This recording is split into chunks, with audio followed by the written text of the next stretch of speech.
Red কার্পেটে হাসি মুখে পোজ দিচ্ছিলেন অভিনেত্রী নিকিতা রাওয়াল। হঠাৎই এক ভক্ত তাকে জড়িয়ে ধরলেন। এরপর অনুমতি ছাড়াই ঠোঁটে চুমু। মুহূর্তেই বদলে যায় পরিস্থিতি। ঘটনার পর সোশ্যাল মিডিয়ায় শুরু হয়েছে তুমুল আলোচনা। এবার বিষয়টি নিয়ে মুখ খুললেন গরম মশালা খ্যাত সেই অভিনেত্রী। মুম্বাইয়ে আয়োজিত ব্রাইট ওটিটি অ্যান্ড স্টাইল অ্যাওয়ার্ডসের রেড কার্পেটে হঠাৎ এক নারী ভক্ত সেলফি তোলার আবদার নিয়ে নিকিতার কাছে আসেন। সেলফি তোলার পরই ঘটে অপ্রত্যাশিত ঘটনা। ওই নারী প্রথমে নিকিতার গালে চুমু দেন, এরপর আচমকাই চুমু দেন ঠোঁটে। এই ঘটনায় চমকে যান নিকিতা। ওই নারীকে থামানোর চেষ্টা করেও ব্যর্থ হন তিনি। নিরাপত্তা কর্মীরা এসে ওই নারীকে সরিয়ে নেয়ার সময়ও তিনি নিকিতার গালে চুমু দেন।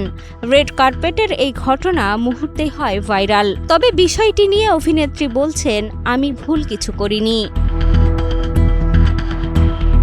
অনেকেই প্রশ্ন তুলেছেন তারকাদের ব্যক্তিগত সীমারেখা নিয়ে, সেই সাথে তারকাদের নিরাপত্তা নিয়েও উঠেছে প্রশ্ন। তবে কেউ আবার ঘটনাটিকে পরিকল্পিত প্রচারণা বলেও দাবি করছেন, যদিও এমন দাবির পক্ষে নেই নিশ্চিত প্রমাণ। অধিকাংশ নেটিজেন দাঁড়িয়েছেন নিকিতার পাশে। সুস্থ জীবন, সুন্দর পৃথিবী।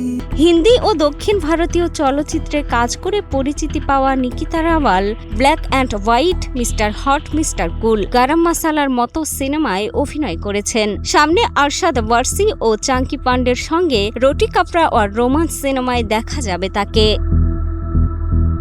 মিষ্টি খাতুন, কালের কণ্ঠ।